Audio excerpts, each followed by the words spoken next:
He stole over $200 million, destroyed the retirement savings of thousands of working-class families, mocked the law, endangered his own children, and treated average Americans like prey. His punishment?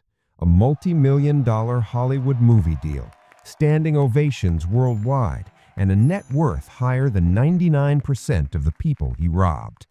This is Jordan Belfort, the man who proved a dark truth. In America, if you steal a little, you go to prison. But if you steal enough, you become a legend. Bayside, Queens.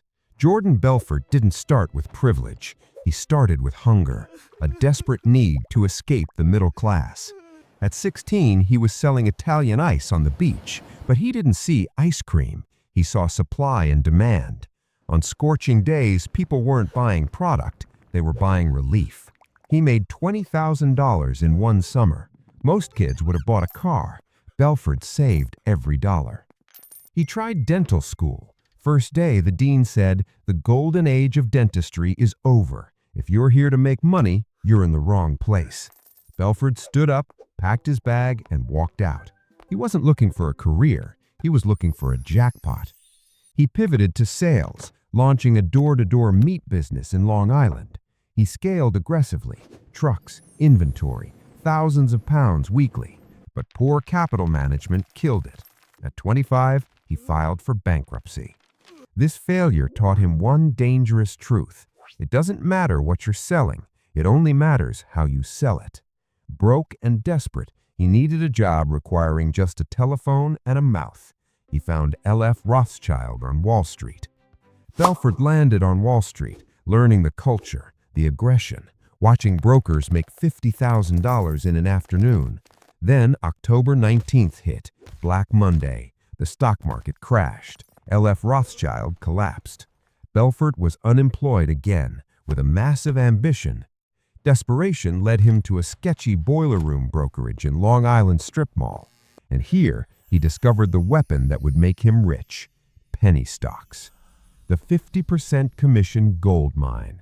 On Wall Street, legitimate brokers sold blue-chip stocks, IBM, Coca-Cola, solid companies, but only 1% commission.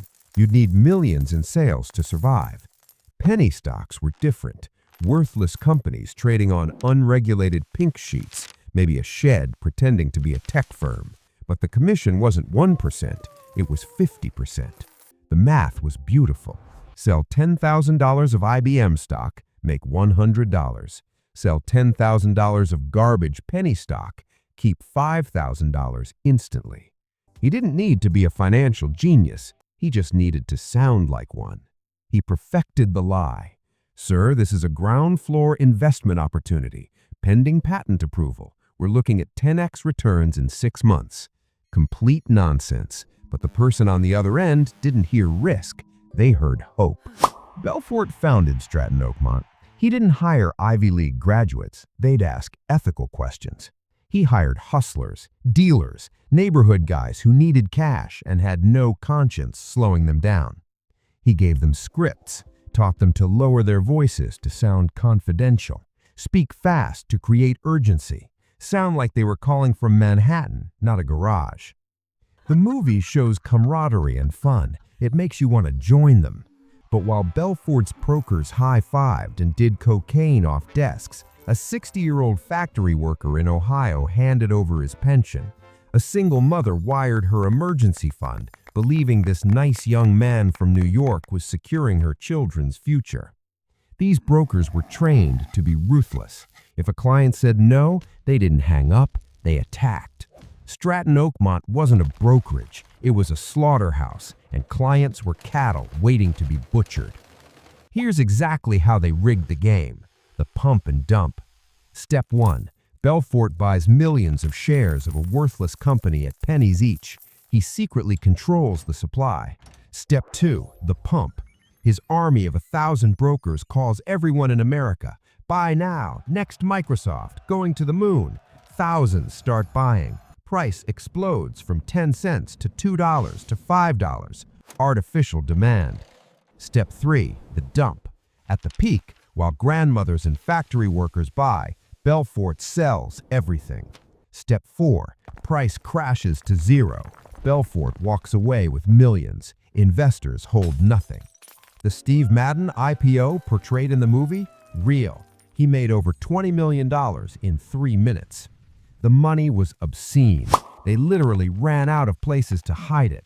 The office became a drug-fueled circus. Prostitutes, dwarf tossing, exotic animals, enough narcotics to sedate a country. Belfort wasn't just a CEO. He was a cult leader, convincing employees that greed was patriotic and poverty was sin. But you can't make that much noise without consequences. The SEC and FBI started watching. Belfort panicked, smuggling cash into Swiss bank accounts, using family as mules, taping stacks to women's bodies to fly across borders. His personal life spiraled. Severe drug addiction. He crashed his Lamborghini so high he couldn't walk. He forced his mega yacht into a Mediterranean storm while intoxicated. The boat sank. The Italian Navy rescued them. He thought he was untouchable. The FBI raided Stratton Oakmont. The party ended. Facing 30 years in federal prison, Jordan Belfort folded. To save himself, he wore a wire. He went to lunch with best friends and business partners, recorded their conversations, led them into traps. He ratted out everyone for a lighter sentence. The wolf became a rat. Because of his cooperation, he didn't serve 30 years. He spent only 22 months in minimum security prison. He played tennis, taught business strategy, and wrote a book. Belfort realized America loves a villain if he's charming. He sold his life story. Martin Scorsese directed it. Leonardo DiCaprio played him. Suddenly, the narrative shifted. We weren't watching a criminal who ruined lives. We were watching a rock star. In theaters worldwide, people cheered. They laughed at the drugs. They admired the hustle. The victims? Forgotten. Most never got their money back. The restitution fund is still missing millions. Meanwhile, Belfort reinvented himself as a sales trainer and motivational speaker. People now pay him thousands to learn his secrets. He took the crime he went to jail for, repackaged it as business advice, and sold it back to the public. Jordan Belfort is not a financial wizard. He's a master storyteller. He told stories to investors to steal their money, told stories to the FBI to reduce his sentence. Now he sells stories about redemption. But ask yourself, if a bank robber wrote How to Rob Banks Efficiently, would we call him a genius or a criminal? The wolf didn't escape justice because he was smart. He escaped because fame forgives everything. The scary part isn't the 90s, it's what's happening right now. The game hasn't changed, only the tools. In the 90s, penny stocks and telephones. Today, crypto, NFTs, and AI investment scams. Instead of boiler rooms, it's Discord servers and Telegram groups. Instead of cold calls, it's influencers on Twitter and YouTube with millions of followers. They buy worthless coins, hype them, next Bitcoin, 100x returns, going to the moon. The pump. You buy with your savings, they sell at the top. The coin crashes to zero. The dump. Same crime, better technology. And we're still buying what they're selling. Does Jordan Belfort deserve his fame, or is he a symptom of a sick society that celebrates white-collar crime while punishing financial fraud victims? Listen carefully. If you think this is history, look at your phone. The scams happening right now in cryptocurrency and artificial intelligence are even worse. The new wolves are already here, and they're hungry. Hit subscribe, because understanding investment scams, financial literacy, and how stock manipulation works isn't optional anymore. It's survival. And remember, if someone promises you guaranteed returns or get-rich-quick schemes, they're not offering opportunity. They're looking for prey. The question isn't whether another wolf will emerge. The question is, will you recognize them before it's too late?